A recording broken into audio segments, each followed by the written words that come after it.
અને હે દેવરાજ, મેં વચન આપ્યું છે કે જે કોઈ પાપીમાં પાપી મનુષ્ય હોય, જ્યાં મારી કથા ગવાતી હોય ત્યાં આવે, અને જ્યાં ભગવાન મહાદેવનું શિવાલય હોય ત્યાં તેનું આગમન થાય, એ જીવાત્મા એક જન્મ નહીં, જન્મ જન્માંતરના પાપમાંથી એ મુક્ત થશે.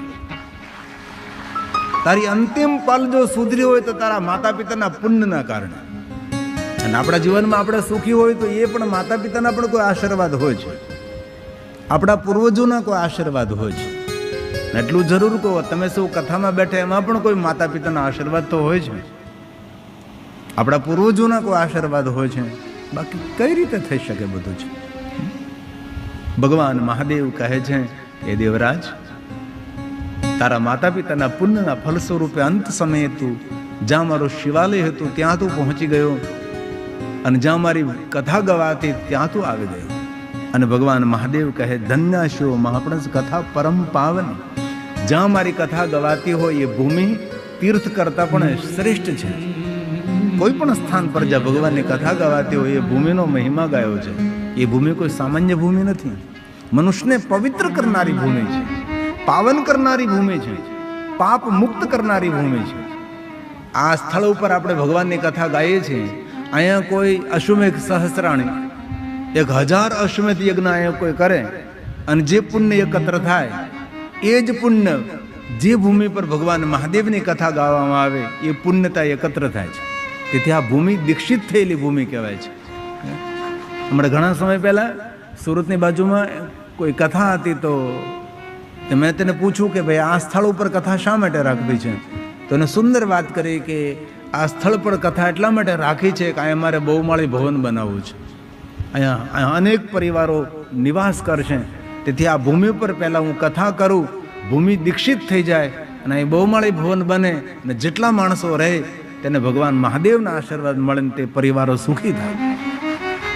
આજે શ્રેષ્ઠ વિચારધારા. તેથી ભગવાન મહાદેવ સ્વયં બોલે છે, જે આ કથાનું શ્રવણ કરે છે એ મનુષ્યનું જીવન ધન્ય બને છે. ધન્યા શિવ પુરાણસ્ય કથા પરમ પાવની યસ્ય શ્રવણ માત્રેણ પાપીયા નપી મુક્તિ. પાપી હોય કે ન પણ પાપી હોય, એ મુક્તિનો અધિકારી છે.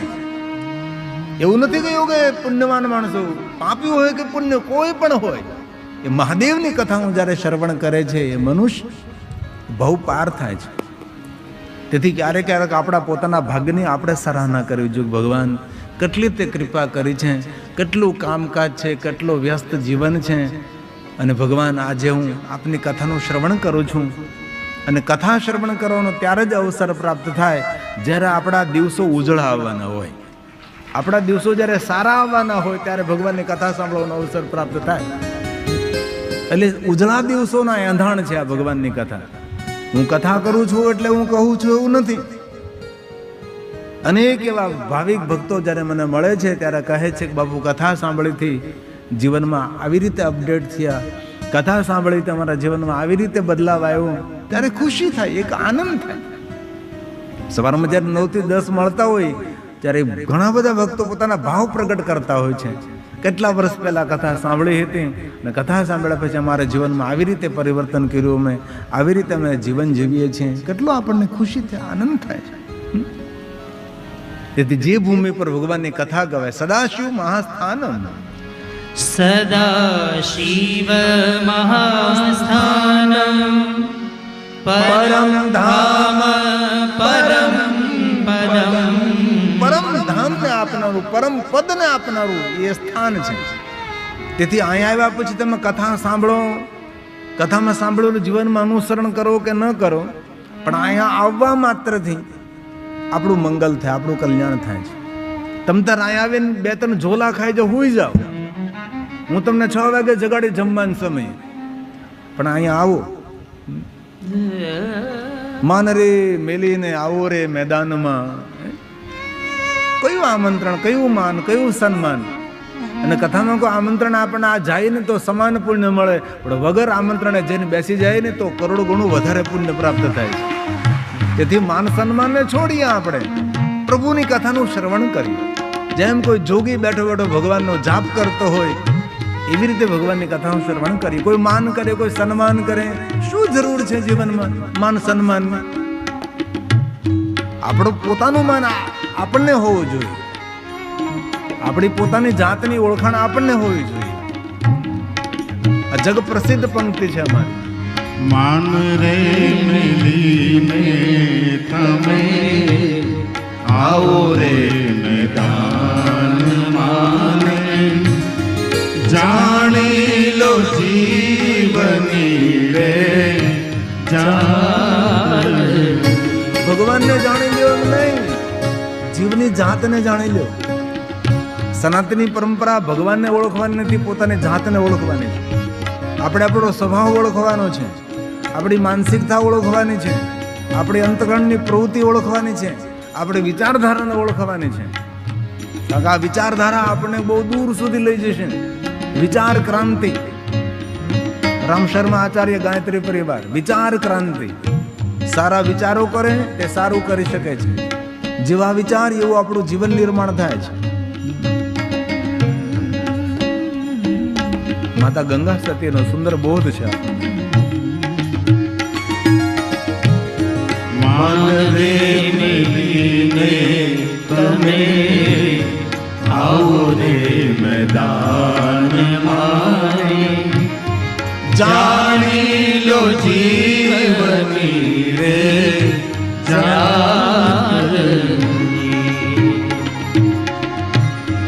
માન રે મિલીને તમે મેદાનમાં આવો રે મેદાન માને, જાણી લો જીવની રે જાન. સજાતી વિજાતીને જોગતી બતાવું ને, સજાતી વિજાતીને જોગતી બતાવું ને, દીપે પાડી દઉં બીજી વાત. માન રે મિલીને તમે આવો રે મેદાન માને, જાણી લો જીવની રે જાન. ભક્તિ કરવી હોય ને તો સહન કરવું પડે છે. ભક્તિ કરવી તેને રાખથી ને રહેવું ભાઈ. ભક્તિના માર્ગમાં કોલર ન ચડાવાય. જેસલ જેવો જેસલ તોરલનો આશ્રિત બન્યો. કેવો ખુખાર માણસ, પણ કેવું જીવન નિર્માણ થયું આજે સૌ તેને યાદ કરે છે. તેથી ભક્તિના માર્ગમાં સહન કર. ભક્ત બિના તે પ્રથમ પીડા, અનગળ સંકટ તેને પડ્યા.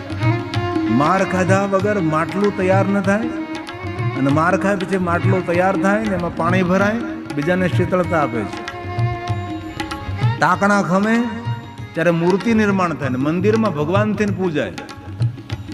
ટાંકણા સહન ન કરી દે, પગથિયાનો પથ્થર બની જાય છે. गुरु कुंभार शिष्य कुंभ है, सदगुरु कुंभार है, ऊपर से मारते हैं लेकिन नीचे प्रेम भरा हुआ हाथ रखते हैं.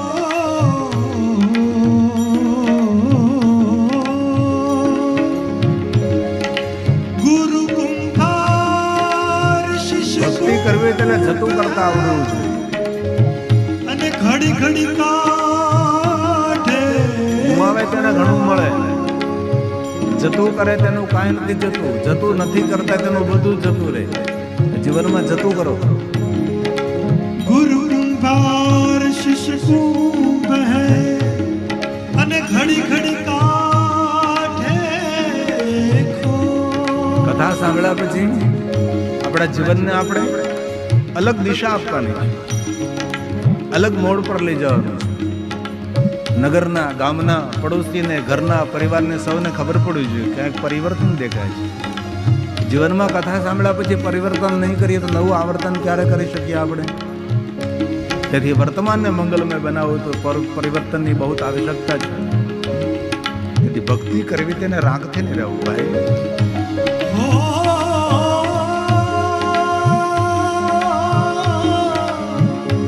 માં ગંગા સતી ભક્તિ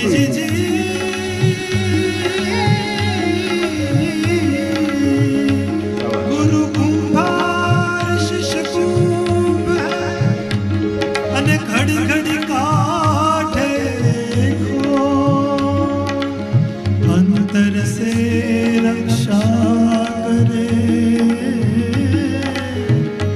અને બહાર મારે જો ભક્તિ રે કરવી જેને રાખ કરી ભૂને મેલવું અંતરનું અભિમાન. રાગથી રહેવું તો કોઈ લૂંટી જાય એમ નહીં પાછું. અભિમાન મુક્ત સરળ બનીને રહેવું, સીધા સાદા બનીને રહેવું.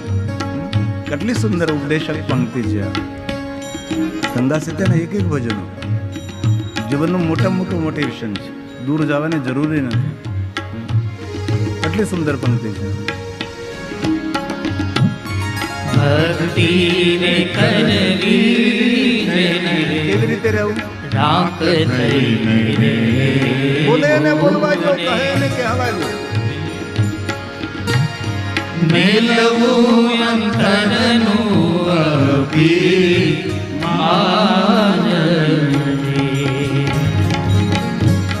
સદગુરુ ચરણમાં શીશ નમાવીને,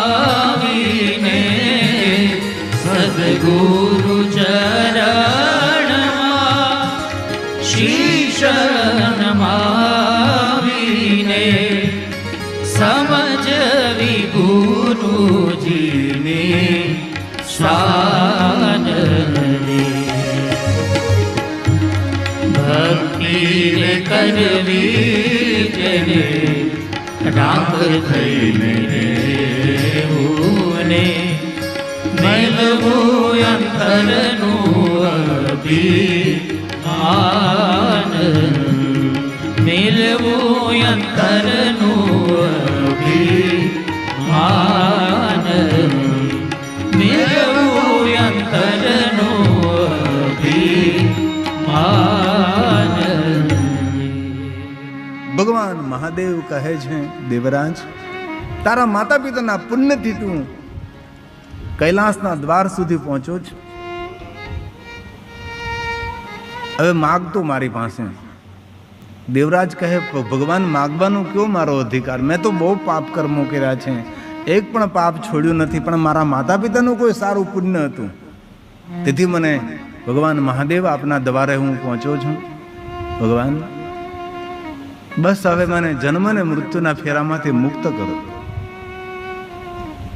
અને સુત પુરાણજી પ્રયાગ તીર્થમાં કહે છે, આવું પાપી માણસ પોતાના માતા પિતાના પુણ્યના ફલ સ્વરૂપે ભગવાનની કથામાં આવે છે, અને જ્યાં ભગવાનનું શિવસ્થાન છે ત્યાં આવે છે, અને પાપ મુક્ત બને છે, અને ભગવાનના ધામમાં જાય છે, અને ભગવાન તેને મુક્તિ આપે છે. માતૃ પિતૃ વધુ હંતા. આવું પાપી માણસ દેવરાજો એમની ગતિ થાય, તેની પરમ ગતિ થાય છે. કેટલી સુંદર વાત કરી. માતા પિતાના પુણ્યથી અંત સમયે અજાણતા ભગવાનની કથામાં ગયો, અહીં આત્માનું પરમ કલ્યાણ થયું. અને પ્રયાગ તીર્થમાં બિરાજમાન મહાત્માઓ કહે છે, હે સુત પુરાણીજી, ભગવાનની કથાનો એટલો મહિમા, જેને જીવન પર્યંત પાપ કર્મો કર્યા છે, અને એ ભગવાનની કથામાં જાય, ભગવાન શિવજીના શિવાલયે જાય, અને એ જીવાત્માનું મંગલ થાય. હે સુત પુરાણીજી, બહુ સુંદર કથા છે. આ કથા સાંભળતા મેં કૃતાર્થ બન્યા છે. સુત પુરાણીનું સુંદર સંબોધન કરે, હે સુત, હે સુત. સૂત સૂત મહાભાગ સર્વજ્ઞોસી મહામતે प्रसादात् कृतार्थोऽहं कृतार्थोऽहं पुनः पुनः कृतार्थोऽहं પુનઃ પુનઃ. આપના મુખેથી આ મહાત્મ્ય કથાનું શ્રવણ કરતા અમે સૌ કૃતાર્થ થયા છે. આવી પુનઃ પુનઃ સુંદર સુંદર ભગવાનની કથા કહો. સુદ પુરાણે કહે છે મહાત્માઓ, ભગવાનની કથા ધન્ય છે, ભગવાન મહાદેવ ધન્ય છે, કથા સાંભળનારો ધન્ય છે અને કથા કહેનાર ધન્ય છે. તેથી આપણે સૌ આપણા ભાગ્યની સરાહના કરશે કે જે કથાનું શ્રવણ કરવા માત્રથી મનુષ્ય મહાદેવના લોકને પ્રાપ્ત કરી શકે છે, શિવલોકને પ્રાપ્ત થાય છે.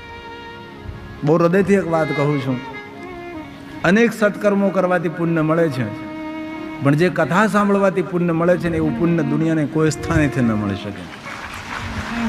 કોઈ જગ્યાએ એવું નથી સાંભળ્યું કે આ યજ્ઞ કરવા તમને કથાનું પુણ્ય મળશે. યજ્ઞો કરવા જ જોઈએ, પણ કથામાં એવું કહ્યું કે હજારો યજ્ઞ કરવાનું જે પુણ્ય મળે એ ભગવાનની કથાનું શ્રવણ કરવા માત્રથી પુણ્ય પ્રાપ્ત થાય. આ કથા સાંભળવા માત્ર. દુનિયાના બધા તીર્થોની યાત્રા કરવાનું જે પુણ્ય મળે એ પુણ્ય ભગવાનની કથા સાંભળવાથી મળે. દરેક દાન કરવાનું જે પુણ્ય મળે એ દાન કરવાનું પુણ્ય કથાનું શ્રવણ કરવા માત્રથી એ પુણ્ય પ્રાપ્ત થાય. તેથી ધન્ય ધન્ય ધન્ય ધન્ય કથા શંભો સ્તવં ધન્યો ધન્ય એવ ચ યદા કર્ણેન માત્રેણ શિવલોકં વ્રજેન્નરઃ શિવલોકં વ્રજે. ભાવથી કુભાવથી આળસથી પ્રમાદથી શરમથી ધર્મથી જે કોઈ ભગવાનની કથાનું શ્રવણ કરે છે એ મહાદેવના લોકનો અધિકારી છે. ભાવ કભાવ અલખ આલસ નામ જપત મંગલ દસ દસી 10 દિશાનું મંગળ કરે. આપણે ભગવાનનું નામ લઈએ તો દિશાઓને કેવું ન પડે અમારું મંગલ કરો. 10 દિશાઓ આપણું મંગલ કર. પછી ભાવથી લેતા હો કે ગુભાવથી લેતા હો, પણ પ્રભુનું જ્યારે નામ સ્મરણ કરીએ છીએ ત્યારે 10 દિશા આપણું મંગલ કરે છે. હવે એટલું તો વિચારીએ કે 10 દિશા જો આપણું મંગલ કરતી હોય તો દુનિયામાં કોની તાકાત છે આપણું કોઈ અમંગલ કરી શકે? દિશા તો 10 ને ભાઈ, 4 દિશા 4 ખૂણા આકાશ ને પાતાળ દિશા થઈ 10. એની કોઈ દશા ન બગડે. તેથી હાલતા ચાલતા બેસતા ઉઠતા ખાતા પીતા ઊંઘતા જાગતા ઘરમાં વનમાં શમશાનમાં કોઈ પણ અવસ્થામાં ભગવાનને યાદ કરો. એવું નથી કહેતો કે મહાદેવને યાદ કરો. મહાદેવને યાદ કરો તમારું ભાગ્ય ખોલે, પણ જે ભગવાન તમને વહાલા હોય એ ભગવાનનું સ્મરણ કરો. આ તુલસીનું વચન છે. ભાવ કુભાવ અલખ આલસ ભાવ કભાવ અલખ આલસ નામ જપત મંગલ દિશી દશ. હાલતા ચાલતા બેસતા ઉઠતા જીવાગ્રે વર્તતે તસ્ય સફલમ જીવિતમ. જન્મારો સુધરી જાય. અમે ક્યાં કોઈ પાસે પરમિશન લેવી પડે ભાઈ? કોઈની વાતો કરીને જીભ પછાડા કરવી, જીભને થકવાડી દેવી. એના કરતા હરિસ્મરણ કરીએ ને. જેટલી વાર વાતો કરીને એટલી વાર ભગવાનનું સ્મરણ બંધ થઈ જાય. તો ગપાટા સપાટા મારવાનું બંધ કરીએ, વધારે ભગવાનનું સ્મરણ કરીએ. બહુ હૃદયથી કહું છું, ભાવથી કહું છું, જે મનુષ્ય નિરંતર ભગવાનનું સ્મરણ કરે છે તેને કોઈ જગ્યાએ હાથ લંબાવવો ન પડે. એની આગળ કોઈ હાથ લંબાવે કે મને તું કઈ કામ. આવી ભજનમાં અદ્ભુત શક્તિ છે. અને એવું ક્યાં કહ્યું કે પવિત્ર થઈને ભાવથી ભાવ કો ભાવ ભાવ કભાવ અલખ ભજો ભજો ભજો નામ જપત મંગલ દિશી દશ નામ મંગલ દિવસે દર્શન. તેથી જેટલા મૌન રહીએ એટલું ભજન વધે, ભજન વધે એટલું સમાજમાં આપણું વજન વધે, માન સન્માન પ્રતિષ્ઠા. અને કલયુગમાં કાંઈ નહીં કરી શકીએ. કલયુગમાં ભજન જ થાય આપણાથી, બીજું હું શું થવાનું હતું. નહીં કલિકારમ અને ભક્તિ વિવેકુ રામ નામ અવલંબન એકુ. કલયુગ કે કેવલ નામ આધાર. એવું તમને જડતા નથી કહેતો કે તમે શિવનું જ ભજન કરો. તમને જે ભગવાન ઉપર પ્રેમ હોય એ ભગવાનનું સ્મરણ કરો. કલયુગમાં એ જ ભવ પાર કરાવનારું છે. શ્રી રામ શ્રી રામ જય રામ જય જય રામ. શ્રી રામ જય રામ જય જય રામ. શ્રી રામ જય રામ જય જય રામ. શ્રી રામ જય રામ જય જય. અરે પહાડ જેવડું દુઃખ હોય, પહાડ જેવડું ભજન કરવાથી એ દુઃખ ઘાસના તૃણ જેવું થઈ જાય. અનુભવ તો કરો. આમાં કોઈ ખર્ચ નથી, કોઈ પરમિશન લેવાની નથી, કોઈને મંજૂરી લેવાની નથી, કોઈ ટેક્સ ભરવાનું નથી. શરૂઆત તો કરીએ નિરંતર નિરંતર ભગવાનનું સ્મરણ, નિરંતર ભગવાનનું સ્મરણ. તમે જો તો ખરા, તમારા ચહેરાનો રંગ બદલી જશે, આપણી મુખાકૃતિના ભાવ બદલી જાય, આપણી આંખનો ભાવ બદલી જાય, આપણી રહેન સહેન બદલી જાય. શરૂ કરી શકાય છે. હાલતા ચાલતા બેસતા ઉઠતા ખાતા પીતા ઊંઘતા જાગતા, પવિત્ર અવસ્થામાં અપવિત્ર અવસ્થામાં, ઘરમાં વનમાં શમશાનમાં, કોઈ બી સ્થિતિમાં નિરંતર નિરંતર નિરંતર.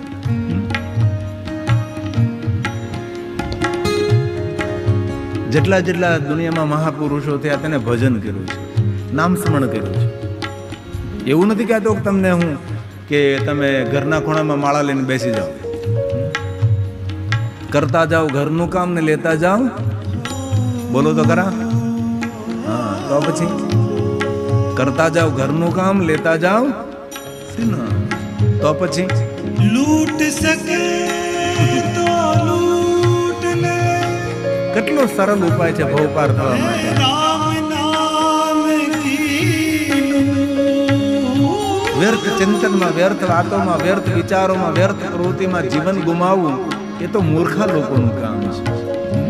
लूट सके तो लूट ले, शिव नाम की लूट. મૂર્ખા કોને કે ખબર? ખોટી વાતોનો પ્રચાર કરે તેને મૂર્ખા કહેવાય. કોઈ માણસને અફવા ઉડી હોય, અફવા કોણ ઉડાડે? જે આપણા પ્રત્યે નફરત કરતા હોય એ લોકો.